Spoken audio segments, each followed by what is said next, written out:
అందరికీ నమస్కారం. పుష్యబహుళ పంచమి సద్గురు శ్రీ త్యాగరాజస్వామి వారి ఆరాధన ఉత్సవం. ఈ సందర్భంగా వారి ఘనరాగ పంచరత్న కృతులను వివరించుకుందాం. వ్యాసో నిగమచర్చయా మృదుగిరా వల్మీక జన్మా ముని వైరాగ్యే సుఖయేవ భక్తి విషయే ప్రహ్లాద ఏవ స్వయం బ్రహ్మా నారద ఏవ చ ప్రతియయోః సాహిత్య సంగీతయోః యో రామామృత పాన నిర్జిత శివః తం త్యాగరాజం భజే. సద్గురువు త్యాగరాజస్వామి వారు వేదములను వివరించటంలో వ్యాసుని వంటివారు, మధురమైన వాక్యములు రాయటంలో వాల్మీకి కవి వంటివారు, వైరాగ్యములో సుఖుని వంటివారు, భక్తిలో ప్రహ్లాదుని వంటివారు, సాహిత్యములో బ్రహ్మ వంటివారు, సంగీతములో నారదుని వంటివారు, రామనామమనే అమృతమును గ్రోలుటలో పరమశివునికి సమానమైనవారు. అటువంటి సద్గురువులను భజిస్తున్నాను అని ఆయన ప్రియ శిష్యుడైన శ్రీ వాలాజీపేట వెంకటరమణయ్య భాగవతార్ గారు పై శ్లోకంలో నుతించారు. చాలా అద్భుతంగా ఉంది ఈ శ్లోకం. మహావాగ్గేయకారుడు, అపర నారదుడు, అనుపమ రామభక్తుడు అయిన త్యాగరాజస్వామివారు ఆ శ్రీరామునిలో ఐక్యమైన రోజు పుష్యబహుళ పంచమి. ప్రతి సంవత్సరం దీన్ని పురస్కరించుకుని తిరువాయూరుతో పాటు ప్రపంచమంతా 5 రోజుల పాటు త్యాగరాజ ఆరాధన ఉత్సవాలు జరుపుతారు. ఆయా ఊళ్ళల్లో కళాకారులు అందరూ కలిసి ఆ మహానుభావుని సంకీర్తనలను గానం చేసి ఆయనకి నివాళులు అర్పిస్తారు. అందులో భాగంగా ఈ పుష్యబహుళ పంచమి నాడు ఆయన రచించిన ఘనరాగ పంచరత్న కృతులు బృందగానం చేస్తారు. కర్ణాటక సంగీత సాంప్రదాయంలో ఈ ఘనరాగ పంచరత్నాలకు ఒక ప్రత్యేకమైన స్థానం ఉంది.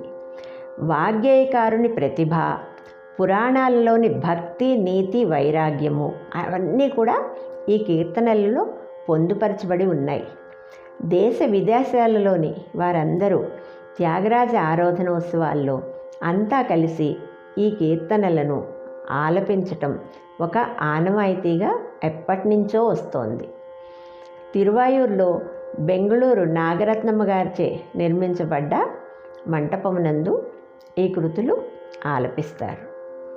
త్యాగరాజస్వామి వారి శిష్యుల ద్వారా వాటి బాణీలన్నీ కూడా ఈ రోజుకి కూడా చెక్కు చెదరకుండా అదే బాణీలో శిష్య పరంపర అందరికీ కూడా అందుతూ వస్తున్నాయి.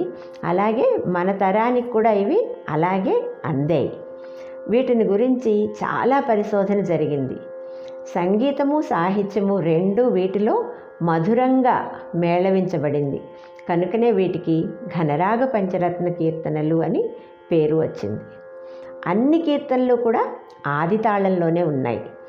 ఎత్తుగడ నుండి చివరి వరకు అంచెలంచెలుగా తారస్థాయిని అందుకునే ఈ కీర్తనలు కర్ణాటక సంగీతం నేర్చుకున్న వాళ్ళందరికీ ఎంతో దైవ సమానాలు. ఇంకా వీటిలో సాహిత్యం అయితే ఎంతో సొగసుగా తీర్చబడి మోక్షగాములకు దారి చూపే మహా ఉపదేశంగా మన్ననలు అందుకుంది. వీటిలో మొదటి కృతి జగదానందకారక. ఇది నెంబర్ 1 కృతి. ఎప్పటికీ కూడా ఈ కృతి నెంబర్ 1. జగదానందకారక జయ జానకి ప్రాణనాయక. ఈ కృతి నాటరాగంలో కూర్చబడింది. సంస్కృత భాషలో రచించబడింది.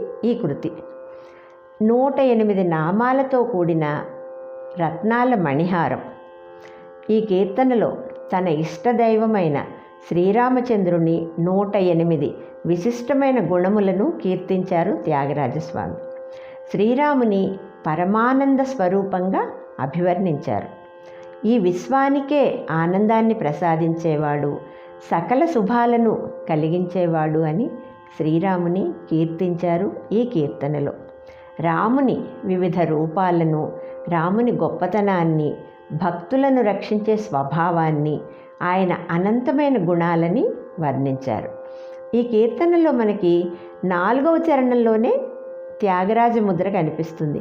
సాధారణంగా ముద్రాచరణం చివరి ఉంటుంది, కానీ ఇక్కడ 4వ చరణంలోనే ముద్ర కనిపిస్తుంది. అంటే ముందు 4 చరణాలుగా రచించారట ఈ కీర్తనని. చాలా బాగుండడంతో ఇంకొంచెం పొడిగించమని అడిగారట. ఇంకో 3 చరణాలు పొడిగించారట.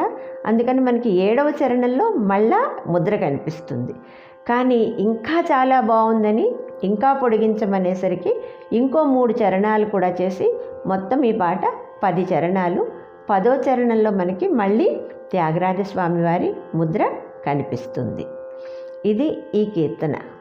ఇక రెండవది దుడుకుగల నన్ను ఏ దొరకొడుకు బ్రోచును అన్నది 2వ కీర్తన. గౌళ రాగంలో కూర్చబడింది ఈ కీర్తన.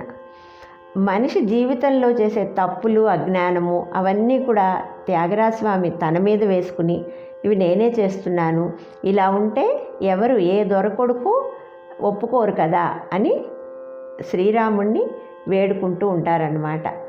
ఆ లోపాలన్నీ లేకుండా రక్షించమని చెప్పి. 3వది సాధించనే మనస, ఆరభి రాగంలో ఉంటుంది ఈ కీర్తన. ఈ కీర్తనలు త్యాగరాజస్వామి వారు శ్రీకృష్ణుని లీలలన్నీ కూడా వర్ణించారు.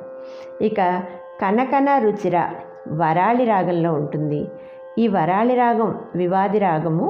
అందువల్ల ఈ కీర్తనని మనకి గురువులు నేర్పరు, మనం స్వయంగా నేర్చుకోవాలి ఈ కీర్తన.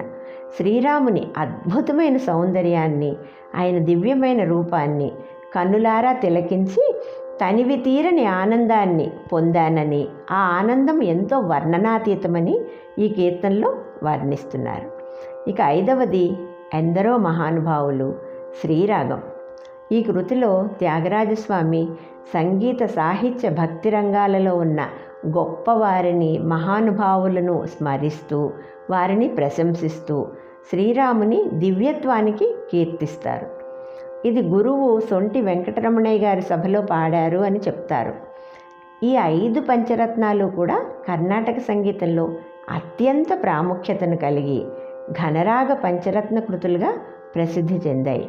భక్తులు ఈ కీర్తనలు పాడడం ద్వారా, అంటే సంగీతాన్ని ప్రేమించే భక్తులన్నమాట, గొప్ప ఆనందాన్ని, ప్రశాంతతను కూడా పొందుతారు. ధన్యవాదములు.